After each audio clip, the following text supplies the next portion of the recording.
changing, we're flying high, creating a complaint-free world. No more complaining people. Their lives are changing, we're flying high, creating a complaint-free world.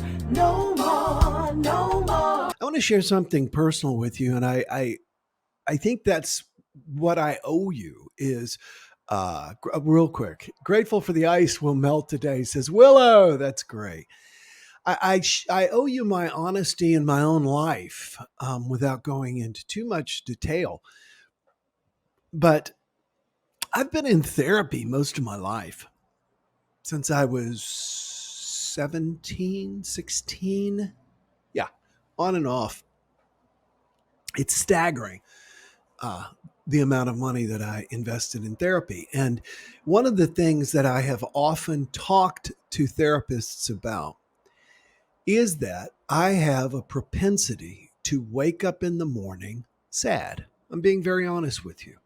My mood when I wake up is often sad, even dreadful, dreading the day. I have journaled about it. I have done all kinds of things to try and improve my mood to make sure that I wake up not feeling sad. I've had therapists say, well, it's probably because something deeply sad happened early in the morning and you are blocking that from your consciousness, but it's in your subconsciousness. Sounds good, doesn't it? Sounds like good psychobabble. Sounds certainly worth the hourly rate for working with this doctor. But there was no way to resolve it. So then I started working with this new person a while back, and we got into that. And the first thing he didn't want to talk about relationships. He didn't want to talk about anything that you would normally, your childhood, anything you would normally talk to a therapist about. He wanted to know how I was sleeping. How are you sleeping? What do you mean? Why am I paying you these rates to talk to you about how I am sleeping? And he's one of those that won't answer questions. He just keeps going. And so I started thinking about how I was sleeping. And I've shared with you that I bought a new bed and everything and the way it's kind of come about. But I've started approaching sleep, and we've talked about this before, but, as Da Vinci said, we need reminding as much as we do educating. So I want to talk with you about the importance of sleep, because one of the things and how you sleep, because one of the things I've noticed is that when you wake up in a bad mood, you have a bad day. When you wake up in a good mood, you have a good day. Because as the normal things of the day present themselves, if you're already in a bad mood, if you're already in a somewhat emotionally depressed state, you don't have the reservoirs to handle the things. In addition to that, I noticed there's a lot of trucks going by today. I'm going to close the window tomorrow. You don't have the emotional resources to handle it, and negative things seem amplified when you start the day in a bad mood. What is the number one determinant of how you're going to start the day? It's how you sleep at night.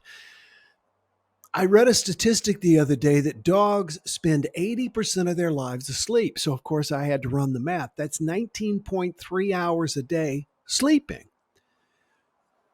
When I got Teddy, I told the person I adopted him from that I'm an author. I'm home all day. I will be home with him all day. He's going to have company all day long. And he does.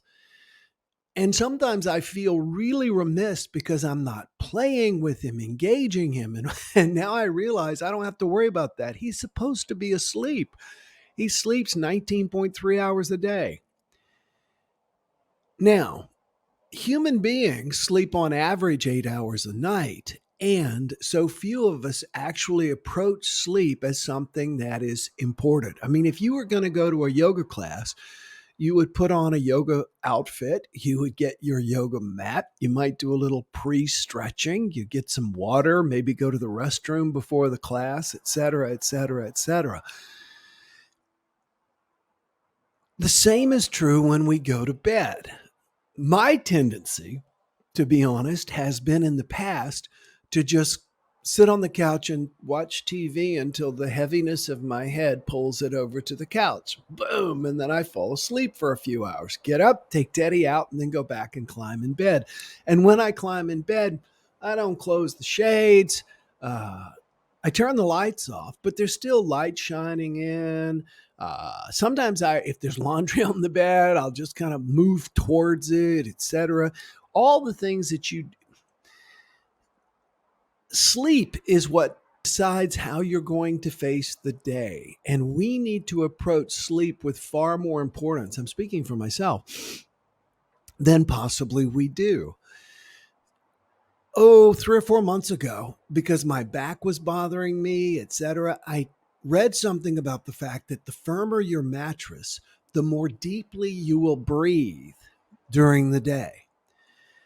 And I checked the mattress that was on my bed. I bought this place fully furnished, and it used to be a rental. And it never occurred to me to change the mattress. I don't know why. I guess it's kind of a guy thing. My mattress was made in 2002, so it was 20 years old. And God knows how many people have spent how many nights, different people have spent how many nights on that thing. So I went and bought a new mattress that was a super firm mattress. Challenge with that, it was too firm. So then I bought a cover for it, and it's just right. I have noticed that when I get in it, I go, yeah. And it's firm enough that when I wake up, I breathe more deeply during the night. If you're in a soft mattress and you have trouble with it like I do, what'll happen is you curl over and then you're breathing very shallowly for 8 hours a night, and it teaches your body to do it during the day. So I want you to approach sleep with a whole new level of importance, because it determines your mood for the rest of the day. My mood has greatly improved since my therapist has helped me to prepare for sleep. And I want to share with you just a few of the things and give you some ideas. Number one, where did I write it down? I was journaling quite a bit this morning. Here we go. Yes. Number one, we do best when we sleep in absolute darkness. And by that, I mean turn off everything. Close your shades, turn off the light on your clock or turn it down.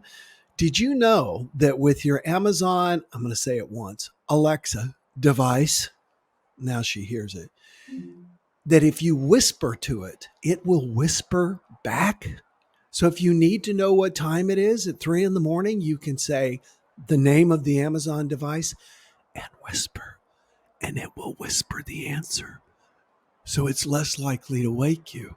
So turn your clock down. Turn your clock down. Turn off. I read a thing about going around with black electrical tape and covering up all the lights on your TVs, all the lights, and just a little dot, all the little green lights, the blue lights, the red lights. All of that helps because light conveys to you to be awake, which means you really shouldn't be on your phone or watching TV right before you're going to bed. If you're struggling with getting 8 hours of sleep, then you should not be on your phone and you should not be looking at a screen, because that's light coming in. I want to take a breath real quick here, because we've talked about light, and real quick we'll tell you what sleep is, because that's always something that I've wondered. What is sleep?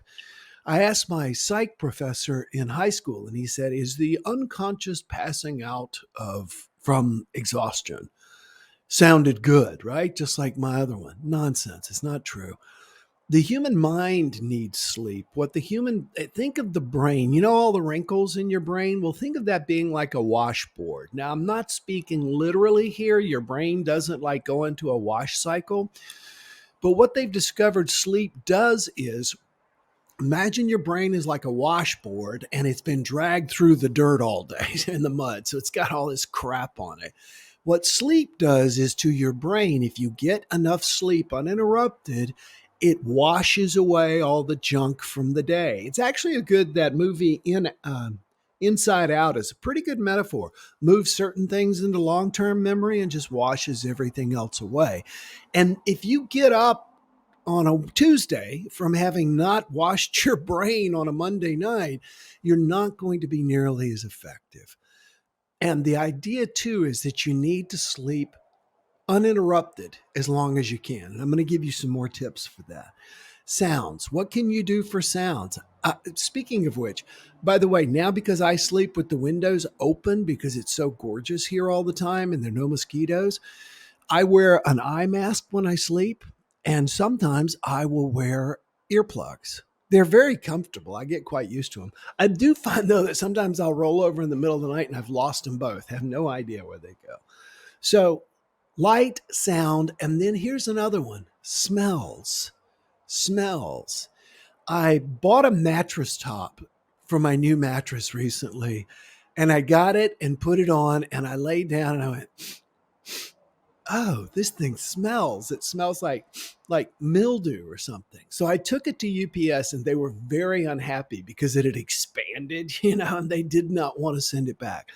So I ordered a replacement, got this one. It kind of smelled too. It didn't smell great. So I mixed Thieves natural oil, water, a little bit of bleach, a little bit of alcohol, and I soaked it, left it in the sunshine and the wind, and finally it smelled fine. The thing is, that smell woke me up. Smells will wake you up. So, what smells help you sleep? Lavender. Consider putting a few drops of lavender on your pillow, or diffusing lavender next to your bed. Really helps. So there you go. Sight, as little as possible. Sound, as little as possible. I have a waterfall in my bedroom. It's a small one. It's about 3 feet tall.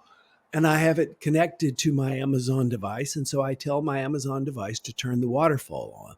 Another thing you consider is gray noise, brown noise, white noise, whatever helps you sleep. My daughter gave me a noise generator for Christmas, and I find that helps. So, you become deprived of sleep, not when you don't sleep for several days, but when your sleep is interrupted.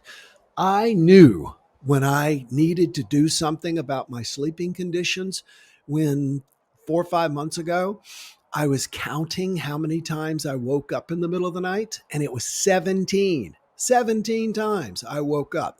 So I was sleep depriving myself. Doesn't matter how long you're in bed or how many, if you're waking up, you are sleep depriving yourself. So I'm going to jump in right now. I've made a recommendation about the eye masks, the earplugs.